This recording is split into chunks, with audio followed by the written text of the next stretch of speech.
사업하는 사람은 안 돼. 장남 안 돼. 땀은 그 얌체상 있지? 안 돼. 그 누담하는 사람 안 돼. 너 그냥 있어. 엄마가 찾아올 테니까. 엄마 왜 그래? 너 왜 그래? 내가 왜? 왜?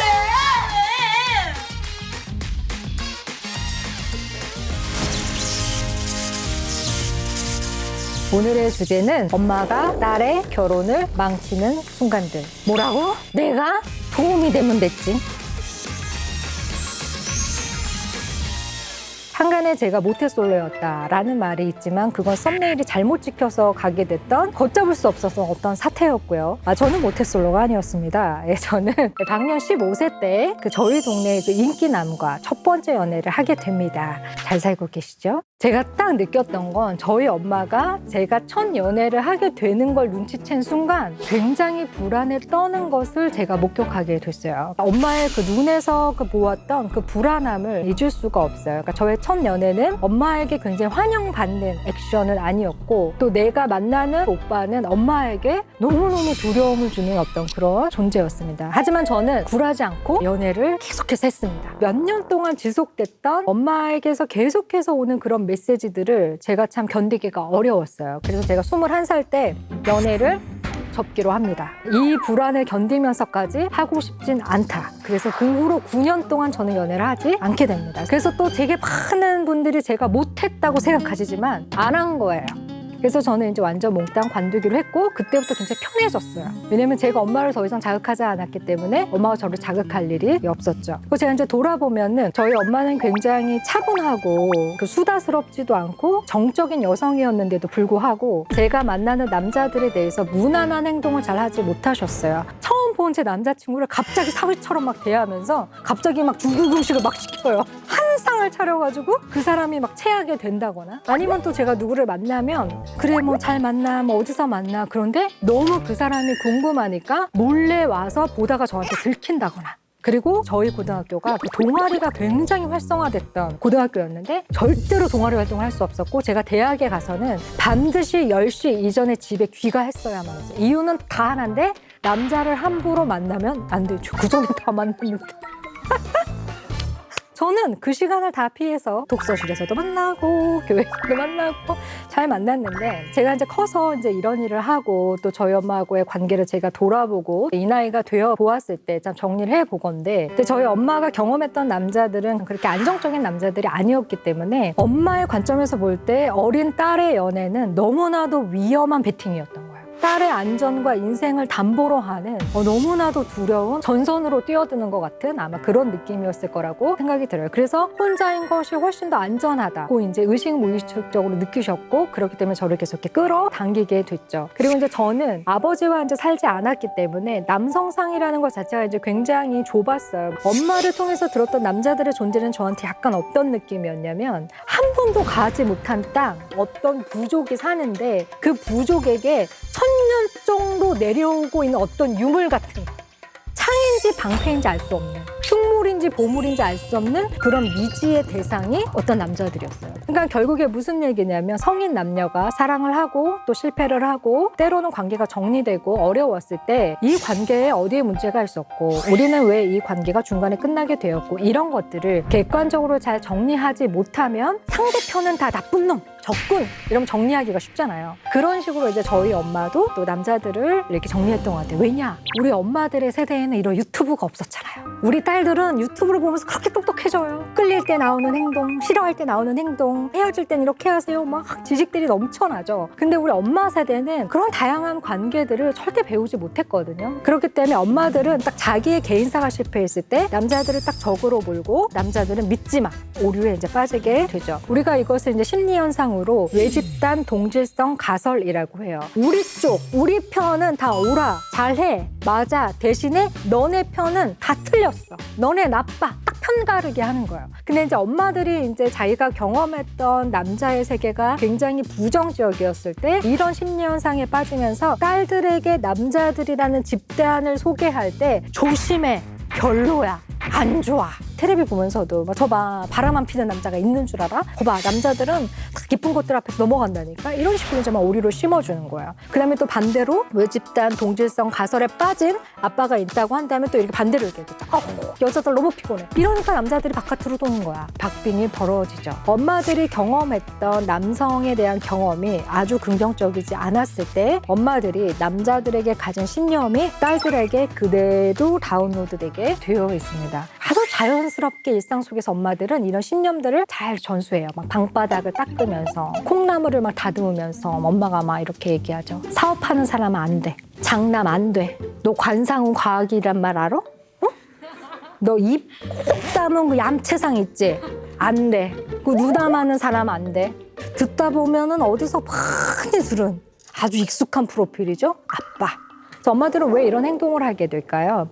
첫 번째로는 엄마들의 불안감이 굉장히 강력하게 작용하기 때문이죠. 엄마들은 딸의 인생과 자신의 인생을 잘 분리하지 못해요. 그리고 내가 실패한 지점에서 내 딸이 비슷하게 실패할까 봐 엄마들은 굉장히 두려워하죠. 그래서 엄마들은 이러한 두려움이 계속해서 떠나지 않습니다. 내 딸이 남자에게 이용당하는 것은 아닐까? 내가 했던 고생을 내 딸만은 하지 않아야 하는데 딸에게 남자가 나타나게 되는 순간 많은 엄마들이 판도라의 상자가 열리면서 여성으로서 받았던 상처가 딸의 남자를 통해서 노출되고 자극이 되면서 엄마들이 일시적으로 굉장히 분열적인 상태가 되고 딸의 문제를 내 문제와 분리하지 못하기 시작하면서 엄마들이 굉장히 히스테리컬한 반응을 하게 되죠. 이런 불안함 때문에 너무나 사랑이 큰 나머지 엄마들은 자꾸 방해를 하게 되죠. 그리고 이렇게 방해하는 게 또 엄마의 권리라고 생각하게 되기도 하고 그래요. 그렇기 때문에 엄마들은 굉장히 그 딸과 자신을 동일시할수록 이런 실수를 많이 하게 되고요. 때로 엄마도 이런 저주의 말을 하기도 하죠. 너라고 다를 것 같아? 나랑 똑같이 살 거야. 이런 식으로 이제 엄마들이 아주 그 잘못되게 딸의 마음에 대못을 박는 경우도 있죠. 이렇게 되면은 엄마와 굉장히 오랜 시간 동안 유착을 형성했던 딸들은 엄마를 미워할 수가 없어요. 엄마가 얼마나 자기를 희생하고 나를 사랑해 왔는지 우리는 그 누구보다 잘 알고 있기 때문에 엄마를 미워하거나 밀어내거나 엄마의 의견을 거절하는데 굉장히 큰 죄책감을 느껴요. 그래서 그 죄책감이 너무나 무거운 사람들은 저처럼 아이의 연애를 접어버리는 거죠. 이렇게 되면은 딸들의 남자 선택은 굉장히 주체적이기 어렵죠. 그리고 만약에 경제적으로 엄마에게 의존하게 되거나 아니면 반대로 원가정에 대한 책임이 굉장히 강한 장녀, 가장인 장녀의 경우에는 내가 남자를 주체적으로 선택하는 게 굉장히 어려운 일이 됩니다. 엄마에게 실망을 주지 않는 남자를 선택해야 된다는 아빠, 엄마를 힘들게 하면서까지 내가 사랑을 하는 게 맞는가, 엄마의 반대를 무릅쓰는 게 맞는가 이런 생각들을 하게 되고 의식무의식적인 강박 속에서 자기도 모르게 아주 많이 사로잡히게 되죠. 그래서 딸들은 엄마의 남성관을 객관적으로 볼 수 있어야 합니다. 엄마의 말은 진실이 다는 아니에요. 엄마는 진실도 말하고 진실이 아닌 것도 진실처럼 말합니다. 저도 엄마니까 얘기하는 거예요. 그래서 우리가 엄마의 남성관을 파악하기 위해서 여러분이 질문하는 게 되게 중요해요. 엄마가 평소에 말하는 남성관이 그게 현실적인가? 합리적인가? 나에게 맞는 건가? 여러분들이 체크하고 알아차릴 필요가 있습니다. 그래서 엄마한테 이런 질문들 한번 해보세요. 엄마는 아빠가 어떤 사람이라고 생각해? 아빠가 가진 단점은 뭐야? 그건 아빠만의 문제야? 아니면 인간이 가진 보편적인 문제 중에 하나야? 엄마 혹시 아빠 말고 연애했을 때 진짜 상처받았던 연애 있었어? 그러면 그 남자하고의 그 나쁜 만남은 어떤 식으로 엄마는 정리했어? 네, 물어보는 거예요. 그 다음에 우리 이거 되게 중요할 거예요. 엄마가 남자는 뭐뭐뭐뭐 남자는 뭐 인생의 동반자일 수도 있고 남자는 나빠 이럴 수도 있고 남자는 조심해야 할 것일 수도 있고 남자는 아빠만 아니면 돼 뭐 이런 것들이 있잖아요. 엄마들이 말해주는 거에서 굉장히 많은 메시지들이 있을 겁니다. 그리고 마지막 질문은 딸이 어떤 남자를 만나면 좋겠는가? 그리고 그 이유는 무엇인가? 그 이유는 엄마를 위한 것인가? 딸을 위한 것인가? 이런 것들을 우리가 알아갈 때 내가 이렇게 계속해서 이렇게 다운로드가 됐던 것이 아닌가 생각하면서 더 주체적으로 나의 남자들을 선택할 수 있죠. 그래서 엄마랑 여러분 그 얘기할 기회 좀 많이 있으시잖아요. 그럴 때 이렇게 차 한잔 하면서 이런 얘기들을 해보시면 좋겠습니다. 혹시 이 영상을 보시는 분 중에서 이미 나는 결혼을 했다 하는 분들도 꼭 생각해 주셨으면 좋겠는 게 있어요. 내 남편을 평가하는 엄마의 시선을 다시 한번 객관적으로 정리해 보실 필요가 있습니다. 남성관이 왜곡된 엄마는 사위를 대하는 시선이나 감정도 굉장히 복잡하게 되어 있어요. 사위를 그냥 딸의 인격적인 파트너로서 인정하지 못하고 딸을 힘들게 하는 파렴치한이나 나쁜 놈으로 생각한다거나 사위를 내 딸의 인생을 구원해준 구세주처럼 생각해서 아주 아주 양극단의 행동들을 이렇게 보일 수가 있죠. 사위가 내 딸을 고생시킨다 이렇게 생각하는 엄마들은 그냥 사위가 잠깐 이렇게 누워서 쉬는 거거든요. 일주일 내내 야근하다가 잠깐 누워서 쉬면 그걸 보면서 확 뭐라 그러냐면은 게을러 터져가지고 내가 그냥 처음 볼 때부터 그냥 게을러 터진 줄 알았어요. 엉덩이가 무거워가지고 그냥 아휴 세상에 그냥 내 새끼만 그러면 딸이요 엄마가 그런 말 안 하면 아니 어제까지 야근을 했으니까 근데 엄마가 그렇게 얘기를 하면요 사람의 심리가 그런가? 이런 생각이 들게 되는 거야. 또 반대로 자기 딸을 깎아내리면서 내 딸 따위와 결혼을 해준 구세주 또 생각하는 경우가 있어요. 사위를 무슨 임금님 대접하듯이 팍 옥도밀세 내가 가시마저 바삭하게 튀겼네. 김서방. 그럼 아빠가 우리 집에 옥돔이 있었어? 당신은 그 앞에 동태전을 드세요. 과연 그게 그 딸을 위한 일입니까? 사위가 그렇게 구세주나 임금이 되는 거 딸에게 결국 유익하지 않아요. 그러니까 이제 이런 식으로 엄마들이 갈피를 못 잡는 경우가 굉장히 많이 있습니다. 그래서 여러분들이 결혼 전이든 결혼 후든 남자 문제에 관해서는 엄마와 충돌을 가면서 자신을 찾아가는 거예요.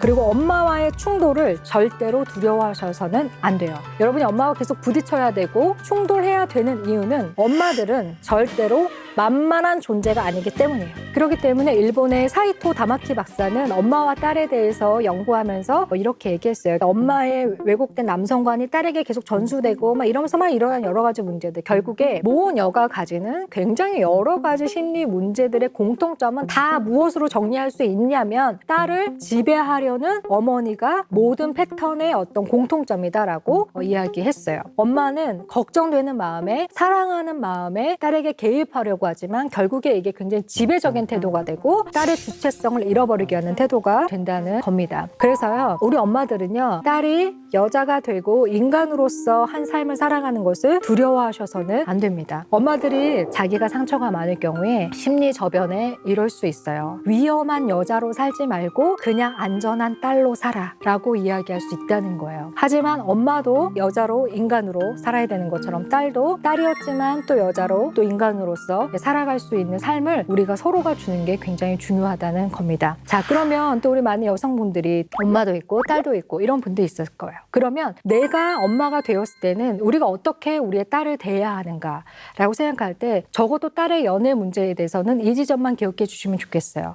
딱 첫 번째 노출. 처음으로 연인을 만들었을 때, 처음으로 들켰을 때 그 마음을 존중하고 인정해 주는 게 너무나 중요해요. 여러분도 여러분의 과거를 돌아보세요. 처음으로 엄마한테 그 마음을 들킨 순간 어땠어요? 약간 두렵기도 하고 약간 수치스럽기도 하고 약간 당혹스럽기도 하고 이랬어요. 그때 엄마가 어떻게 리액션 해줬느냐가 굉장히 중요한 첫 번째 단추가 돼요. 일단 아주 긍정적으로 딱 리액션 해줘요. 연습하시는 거예요. 이렇게 해야죠. 와우, 사랑을 시작하다니.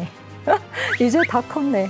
이런 거 헐리우드 영화 보면 많이 나오잖아요. 그리고 나서 청심환을 드시던 아이스 아메리카노를 벌컥벌컥 드시던 떨리는 왼손도 오른손이 잡으시던 이거는 그 다음 일이고 부모로서 우리가 해줘야 하는 가장 좋은 리액션은 너가 이제 이성을 사랑하는 감정을 가지게 되었구나. 그것은 굉장히 축복받을 만한 일이야. 너를 응원할 거야. 짝짝짝. 이게 엄마로서 해줘야 되는 일이죠. 근데 첫 번째 엄마가 할 말을 잃거나 너 지난달에 몇 등 했는데 라거나 내 마음에 너무 안 들어 이런 식으로 하면서 얘기하면은 딸이 굉장히 어렵죠. 자, 그런데 엄마들 중에서 상처가 아주 많으신 분들이 이런 우려점들을 많이 나타내세요. 딸은 저처럼 살지 않았으면 좋겠고 저 같은 실패를 하지 않았으면 좋겠어요. 그런데 엄마 팔자 딸 팔자 된다는 그 말이 저는 너무 무서워요. 제 딸이 저처럼 살지 않았으면 바래서 이러는 거예요 라고 말하는 엄마들 되게 많아요. 심리적으로 엄마 팔자가 딸 팔자가 되는 메커니즘 일어나는 경우가 있죠. 어떤 경우냐면 엄마가 상처를 극복하지 못했는데 딸이 그 바운더리 안에서 성인이 되었을 때도 빠져나오지 못해요. 사람은 불행한 게 싫지만 행복을 경험하지 못하면 불행하지만 익숙한 것으로 자꾸 끌려가게 되는 습성이 있단 말이죠. 그럼 딸이 여러 가지 경우의 수에서 좋은 경험들을 하지 못하고 계속해서 이 불행에 더 익숙해지는 경우에 이런 슬픈 일이 일어날 수 있어요. 그런데 엄마가 딸을 계속해서 상처로 울고 잡고 남자에 대해서 계속 부정적인 메시지를 주고 너는 좋은 사랑을 하기엔 굉장히 희박해. 이런 메시지를 줄수록 딸들은 진짜 좋은 출발을 하기가 어려워져요. 그러니까 엄마가 이렇게 산다고 너도 이렇게 살 거라는 생각 하지도 마. 너는 너 하고 싶은 대로 살면 돼. 너랑 나는 달라. 이런 메시지를 줘야 딸이 그 메시지 속에서 또 다른 시작을 할 수 있는 거예요. 여러분이 딸에게 자유롭고 독립적인 선택을 할 수 있도록 독려하는 만큼 엄마의 불행을 반복하지 않아요.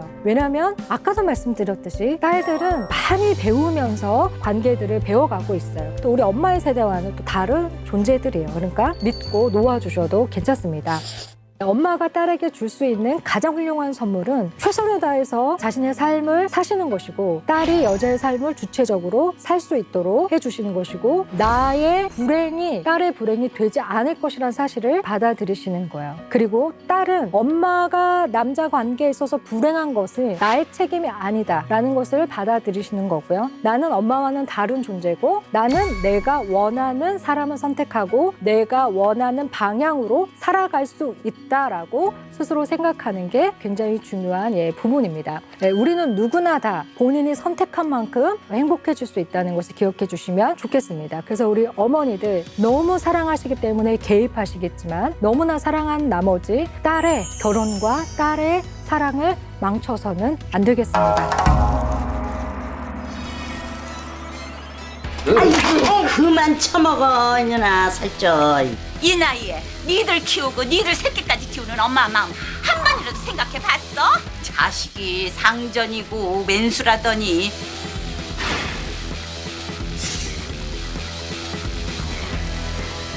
수능만 끝나면 바로 쌍꺼풀을 하자고. 너 그 눈으로 평생 살 거야? 엄마, 민준이 토요일날 가도 돼?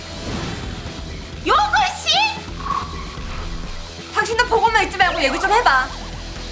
모녀는 왜 복잡해졌는가? 무엇이 문제인가? 네, 이번 시간에는요, 부부의 세계보다 스펙타클한 모녀의 세계. 보통 부부의 세계, 고부 갈등, 이런 거 굉장히 골치 아프다. 잘 알고 계시지만, 모녀의 세계. 그게 그렇게 골치 아픈 거였어? 이렇게 생각하실 수도 있는데, 여러분, 굉장히 복잡하고 심오한 관계가 모녀의 세계고요. 모녀의 세계는 거의 20년 정도 엉켜있는 실타래 같은 관계라고 보고요. 많은 모녀들이 서로가 힘들고 스트레스를 많이 받거든요. 막말을 하는 거라든지, 너무나 개인사에 깊이 관여하는 거라든지, 통제하려고 하는 거라든지. 그런데 엄마와 딸이라는 이유만으로 문제가 있지만 문제로 인식하지 않는 관계를 모녀 세계의 문제라고 봅니다. 스스로 본인들이 어떠한 좌표에 있는지를 잘 인식하지 못하세요. 그래서 그냥 우리 엄마는 왜 저래? 왜 이렇게 힘들어? 서로 이렇게 생각하시지만 실제로 어떤 갈등인지 잘 규정하지 못한 채 힘들어하는 경우들이 많이 있으시죠. 나하고 엄마의 관계는 괜찮을까? 우리의 모녀의 세계는 어디쯤에 와 있나? 한번 생각해 보면 좋겠습니다. 엄마들이 딸을 사랑해가는 방식은 헌신적이죠. 시간이 지날수록 딸들이 또 젖어들기도 하고요. 나이가 먹을수록 훨씬 더 깊어지는 어떤 양상들을 나타나게 되고 절대로 우리가 볼 때 이렇게 폭력적이거나 나빠 보이지 않기 때문에 훨씬 더 자연스럽게 스미고 그러나 결국엔 이것이 모두에게 득이 되지 않는 관계들을 볼 수가 있습니다. 엄마하고 딸의 관계는 얼마나 이렇게 잘 밀착되어 있냐면 엄마들은 딸의 외모 가지고도 편안하게 간섭하시면서 얘기 많이 하시거든요. 딸이 고등학생이다. 이러면 이제 밥 먹다가 이렇게 얘기하시죠. 수능만 끝나면 바로 쌍꺼풀을 하자고. 나 쌍꺼풀 안 할 건데? 나 내 눈 좋은데? 뭐가 좋아 그게? 너 그 눈으로 평생 살 거야? 왜 싫어? 아파. 수술 무서워. 무섭게 뭐가 무서워? 주사바늘 따끔하고 잠깐 눈 감았다 뜨면 눈이 2배가 돼 있는데. 또 엄마들이 옷에 대해서도 얼마나 개입해요. 너는 나랑 다리가 똑같이 생겼는데 너는 왜 자꾸 치마를 입어? 요즘엔 다 자기 있는 대로 입어. 그 사람들이 너야? 엄마 말 들어 글쎄. 나중에 대학 가면 레이저로 종아리를 이렇게 좀 줄여줄 테니까 하여튼 그때까지 절대 치마를 입지 마. 그리고 제 친구 하나는 아침에 일어나기만 하면 엄마가 하는 말이 있대요. 얼굴이 더 커졌어. 못 먹고 잤어. 더 커졌어. 막 이런 거를 어떤 친구가 얘기했어요. 그러면 여러분 그 친구하고 놀 거예요?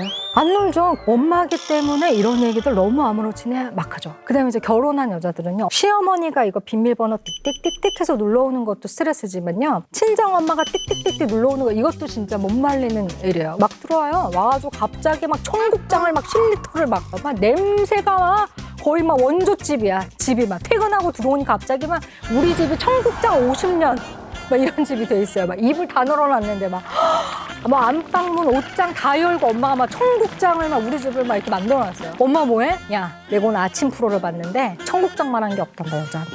너 내가 먹이려고 내가 아침부터 경동시장 가가지고 이걸 가지고 온 거야. 먹어. 그래서 어떻게 해서 확 또 먹죠. 그리고 엄마 가면서 뭐라 그래요? 냉동실에다가 또 넣어놨어. 엄마가 다음에 올 때까지 싹 다 먹어야 돼. 알았지? 그러면 엄마가 와서 또 끓여놓게. 너무나 자연스럽게 벌어진 일들이기 때문에 스트레스는 받았지만 이게 무엇인지 몰랐던 일상의 지점들이죠. 그래서 이제 문제제기를 어떻게 하게 돼요. 엄마, 이건 아닌 것 같아. 아무리 내가 엄마 딸이라도 이건 진짜 엄마 좀 심한 것 같아. 아주 보기에 겨워가지고 아주 그냥. 야, 내가 아니면 누가 너한테 이런 얘기하냐. 나니까 너한테 약이 되는 얘기를 엄마가 하는데 아주 그냥. 결국에 간섭과 애정의 그 모호한 경계 지점이 모녀 사이에서의 스트레스의 부분이라고 볼 수 있어요. 건강한 관계의 기본적인 것들은 경계선을 잘 지키는 게 굉장히 중요하거든요. 그런데 엄마들이 어떻게 딸에 대해서 개념을 탑재하게 되냐면 딸은 타인이 아닌 거예요. 나의 분신이에요. 스스로 그렇게 인식하는지조차 못 느끼면서 제2의 나인 것처럼 정서적으로 붙어있는 샴 쌍둥이처럼 딸을 대하고 심리적으로 끌어당기게 돼 있어요. 그리고 이러한 것들은 노골적으로 드러난다기보다 우리 일상에서 아주 자연스럽게 많이 드러나게 돼 있어요. 엄마, 아빠, 딸, 아들 4인 가족이 만둣국을 막 끓여 먹기로 했는데 막상 딱 만두를 여니까 만두가 모자라. 그럼 보통 엄마들이 뭐라고 얘기하면 야, 일단 오빠랑 아빠 끓여주고 너랑 나는 이따 먹자. 딸을 자기 쪽으로 끌어들이죠. 근데 엄마들이 딸을 이렇게 나랑 생각이 같을 것이다. 나와 뜻을 같이 할 것이다. 태초부터 느끼게 되는 어떤 당연함들은 딸과 자기는 여자라는 공통분모가 있다라는 것에서 생각을 출발하게 됩니다. 그래서 엄마들은 의식무의식적으로 이런 생각들을 하게 돼요. 나는 너를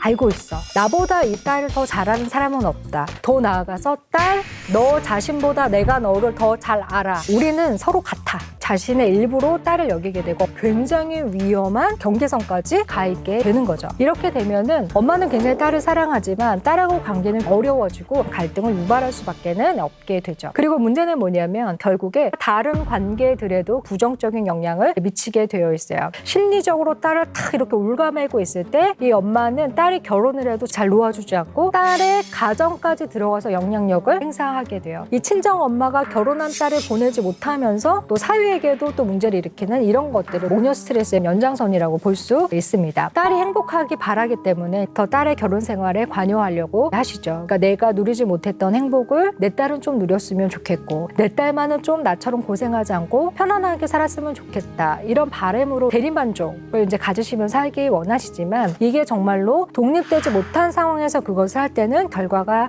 참 달라요. 아, 엄마가 나를 놓지 못하는 심리, 또 맞물려서 내가 엄마를 놓지 못하는 심리가 우리를 굉장히 이렇게 복잡하게 만들고 있다라는 것을 알아차릴 필요가 있다는 겁니다. 또 왜 엄마는 결혼해서도 이렇게 유독 딸을 놓지 못하고 이렇게 집착하시게 되냐면요. 참 죄송한 말씀이지만 만만하기 때문이에요. 딸에게 개입하는 것이 훨씬 더 편하고 만만하죠. 이미 고부 갈등에 대한 데이터 값은 굉장히 많이 있어요. 함부로 건드리면 안 된다. 며느리는 만만하지 않다. 며느리하고 관계를 잘못 맺으면 결국 우리 아들에게도 불똥이 튄다. 엄마들끼리도 그런 정보를 주죠. 아들네 집에 그렇게 함부로 가지 마. 그렇게 막 전화하라고 하는 거 아니야. 그렇게 스트레스 주지 마. 걔네 둘이만 잘 살아주면 고맙지. 요즘에 그런 시어머니가 어딨어. 근처도 가지 마. 김치를 갖다 줬어? 왜 그랬어? 경비실에 놓고 오는 거야. 그래서 아파트 이름 어렵게 짓는다는 얘기 못 들었어? 막 그런 거에 대한 경각심을 주죠. 근데 딸은 그렇지가 않아. 사위는 뭐 어렵긴 하지만 며느리하고는 또 약간 결이 굉장히 다르잖아요. 그러니까 이제 어머니들 입장에서는 딸의 집은 내 영역이다. 더 쉽게 개입할 수 있습니다. 하지만 엄마 혼자 가해자는 절대로 아니에요. 우리 엄마가 너무 이기적이어서 그거 나만 당한 거야? 절대로 아니죠. 사회가 엄마들에게 굉장히 딸을 권했죠. 동네에서 또 어떤 아줌마가 이렇게 예쁜 가디건을 하나 입고 왔어요. 너무 예쁘다 색깔. 이거 어디서 샀어? 그럼 옆에 있는 사람이 꼭 내가 대답하기도 전화해주잖아요. 딸이 보냈대. 꼭 거기서 이런 얘기 나오죠. 이러니까 딸이 있어야 돼. 아들들은 이런 거 하나 고를 줄을 모르잖아. 아들 다 소용없어.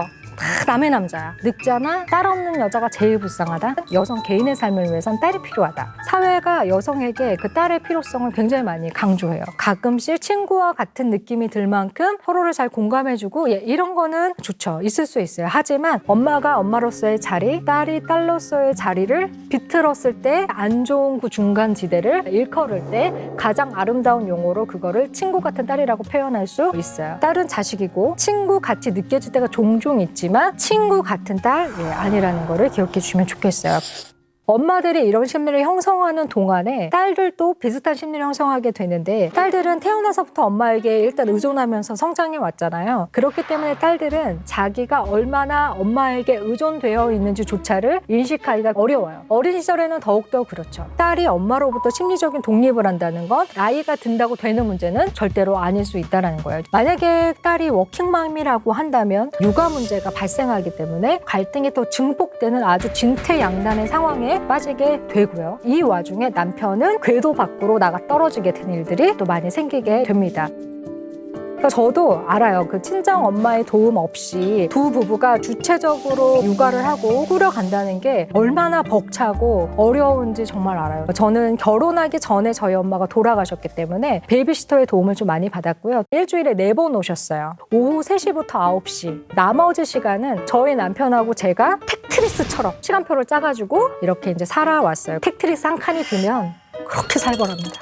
내가 수요일 오후 4시에 얘기했을 텐데 막 이러면서 난리가 나요. 서로 얼마나 민감한지 몰라요. 친정엄마의 육아 조력을 받을 수밖에 없다고 생각해요, 현실적으로. 하지만 여러분이 꾸린 가정을 주체적으로 잘 끌어가기 위해서는 여러분이 어떤 대가를 치루어야 한다는 것을 꼭 말씀드리고 싶어요. 엄마를 사용하는 건 굉장히 쉽죠. 하지만 육아 조력을 받는 바운더리를 확실하게 정하시는 게 중요해요. 왜냐하면 바운더리 없이 무한정 계속해서 쓰시는 분들이 있어요. 거의 24시간 콜센터처럼 거의 가사 도우미처럼 엄마를 사용하시고, 이런 식으로 하면은 당연히 엄마의 개입이 결혼 생활 자체로 이어지겠죠. 모든 가정은 가족의 정서의 중심이 딱 양 부부가 되어야 되거든요. 근데 친정 엄마가 이런 식으로 개입하게 되면은 고부 갈등이 개입했을 때 균열이 틀어지는 것처럼 관계가 틀어지게 되어 있어요. 그러니까 여러분들이 굉장히 경각심을 가지고 주체적으로 가정을 꾸려야 된다는 생각을 해야 됩니다.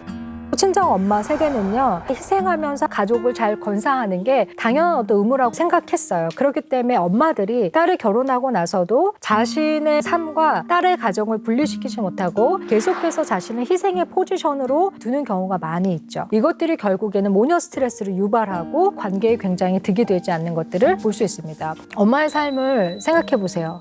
우리 집에 와서 애를 봐주고, 우리 집에 와서 살림을 좀 대신해주고, 냉장고 정리해주고, 다른 사람이 와서 해주는 것보다 엄마가 와서 해주는 게 더 편해요. 그런데 엄마의 인생이 이제 살아오신 날보다 살아가실 날이 더 적게 남으셨을 거 아니에요? 엄마의 남은 인생을 생각했을 때 그게 최선이에요. 엄마의 인생에서 그게 지금 베스트의 삶을 엄마가 살고 있는 겁니까? 그 질문 앞에서는 우리가 그렇다라고 대답할 수는 없을 거라고 생각해요. 그래서 이 지점에서는 딸들이 엄마를 소비하는 것을 멈추셔야 돼요. 엄마를 소비하는 건 뭘까요? 엄마를 쓰는 거예요. 내 인생을 유지하기 위해서. 엄마의 시간, 엄마의 체력, 엄마의 도가니, 엄마의 정서, 엄마의 인생에 남은 시간을 내가 쓰는 거죠. 도움을 받는 차원은 현실적으로 전 필요하다고 생각해요. 근데 도움을 받는 차원을 넘어서 엄마를 그렇게 무자비하게 소비하는 거는 전혀 다른 이야기라고 생각해요. 그러면 엄마의 경계선을 어떻게 지키고 이기적으로 굴지 않을 수 있는가 생각해 볼 때, 일단 육아 부탁도 정중하게 하셔야죠.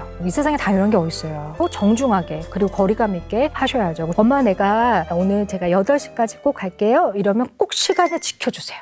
가고 있어 9시 15분 다 왔어. 근데 11시 15분 엄마 잘 것 같아서 안 갔지 이러고선 그 다음날 이러면 이제 진짜 이건 아닌 거예요. 엄마가 가사 도우미도 아니죠. 본인 집은 본인과 본인의 남편이 치우세요. 여러분이 멈추셔야지 엄마도 자기 자리를 찾아가고 과기능을 좀 멈추게 돼 있어요. 그래서 이제 아빠의 도움도 많이 필요해요. 엄마하고 딸이 그러지 못하는 것 같으면 탁 쳐주세요. 니네 자식은 니네가 봐라. 나는 엄마랑 철쭉 꺾으러 갈 거다. 너네 이러면 내가 매주 토요일마다 일을 만드는 수가 있어. 정도껏 하자. 이렇게 딱 막아주셔야 돼요. 이게 딸도 스스로 어른이 되어가는 과정인 거죠. 그리고 우리 엄마들, 인생을 찾으세요. 딸들이요, 잘 살 수 있습니다. 스스로 여성이자 인간으로서의 정체성을 가지고 살아가는 사람을 좋은 엄마라고 합니다. 엄마 너무나 오랜 시간 동안 수고했잖아요. 자기 이름조차 불려 본 적이 40년 전, 30년 전 자기 이름 불러도 안 돌아보는 엄마 되게 많아요. 누구 엄마 이름 돌아보죠. 자기 인생 그렇게 접고 오래 살아오셨죠. 엄마들은 딸보다 이제 자기의 도가니를 사랑해 주셨으면 좋겠습니다. 이게 도가니 이게 너무 중요해요.